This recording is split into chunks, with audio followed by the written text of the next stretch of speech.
एक जंगल में चंचल अपने बेटे कालू कौवे के साथ रहा करती थी। कालू कौवा अपनी बुरे दोस्तों के साथ रहकर वह नशा किया करता था, जिससे कालू कौवे की माँ कालू कौवे के लिए लड़की ढूंढती है कालू कौवे की शादी के लिए। तभी एक दिन सुहानी कबूतरी चंचल के पास आती है। अरे आओ आओ सुहानी बहन, बहुत दिनों बाद आई हो। हाँ चंचल बहन, मैं दूसरे जंगल गई थी। वह मेरे दोस्त के बेटे की शादी थी, उसी में मैं गई थी और मैंने एक बात सुनी थी कि तुम अपने बेटे की शादी कर रही हो। अरे बहन, क्या बताऊं, मैं तुम्हें एक भी पक्षी ही नहीं मिल रही है मेरे बेटे की शादी के लिए। अगर तुम्हारी नजर में कोई पक्षी हो तो बताओ सुहानी बहन। अरे हाँ, क्यों नहीं, मेरी जान पहचान की एक चिड़िया है, पर उसके माता पिता नहीं है। वह एक अनाथ है, पर वह बहुत ही मेहनती है।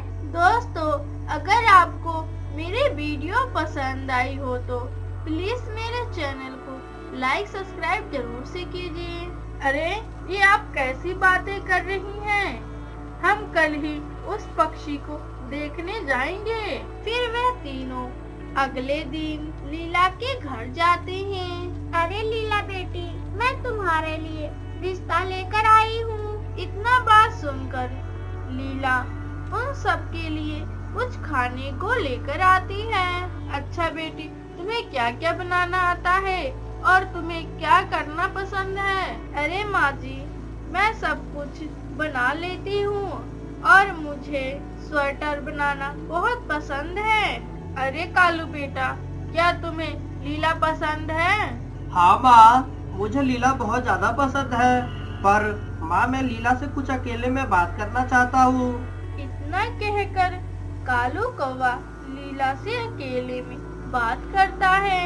अच्छा, आपने कहाँ तक पढ़ाई किया है? जी, मैंने पढ़ाई नहीं किया है। मेरी माता पिता के मरने के बाद मैं पढ़ाई नहीं कर पाई। मेरे ऊपर बहुत सारी जिम्मेवारी आ गई थी, इसीलिए मैं पढ़ाई नहीं कर पाई। इतना बात सुनकर कालू कौवा बहुत ज्यादा गुस्सा होता है और अपनी माँ से बताता है, पर कालू कौवे की माँ कालू की एक भी बात नहीं सुनती है और कालू की शादी करा देती है। अच्छा बेटी, तुम और कालू दोनों यहीं पे रहना। आखिर ये घर कौन देखेगा? अगर तुम भी मेरे साथ चलोगी तो। नहीं माँ जी, ये मेरा घर नहीं है, मैं किराए पे यहाँ रहा करती हूँ। यह बात सुनकर चंचल बहुत ज्यादा गुस्सा होती है।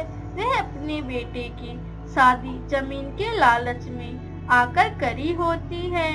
यह बात सुनकर चंचल बहुत ज्यादा दुखी भी होती है और लीला को अपने साथ घर पर लेकर आती है।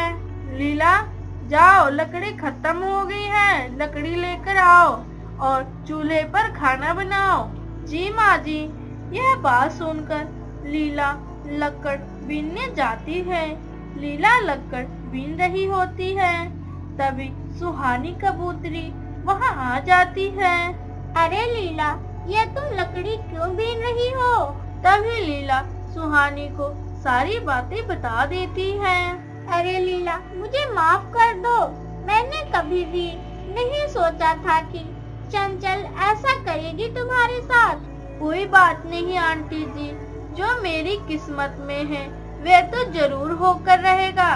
अच्छा ठीक है आंटी जी, मैं अब घर जा रही हूँ, वरना माँ जी मुझ पर बहुत ज्यादा गुस्सा होंगी अगर मैं लेट जाऊंगी तो।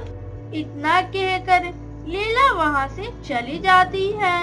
माँ जी, मैं लकड़ लेकर आ गई। अच्छा ठीक है, अब जाओ और बाजार से सब्जी भी खरीद कर लेकर आओ। जी माँ जी। फिर लीला बाजार में जाती है और वहाँ से सब्जियाँ लेकर आती हैं। इसी तरह से दिन गुजर रहे होते हैं। तभी लीला की सास चंचल घर में गिर जाती है। तभी वहाँ पर लीला आती है और अपनी सास को उठाकर बेड पर लिटा देती है और कुछ दिन तक सेवा करती है, जिससे कि लीला की सास बहुत जल्द ठीक हो जाती है। अरे बहू, मुझे माफ कर दो, मैंने तुम्हें बहुत ज्यादा तंग किया है और तुमने मेरी सेवा भी की है। हाँ लीला, माँ बिल्कुल ठीक कह रही है, मुझे भी माफ कर दो लीला। अरे आप दोनों मुझसे माफी ना मांगे, आप दोनों मेरे परिवार हैं। आप लोगों को अपनी गलती का एहसास हो गया, यही मेरे लिए काफी है। इतना कहकर तीनों खुशी से रहने लगते हैं और अब चंचल भी लीला से बहुत ज्यादा प्यार करने लगती है।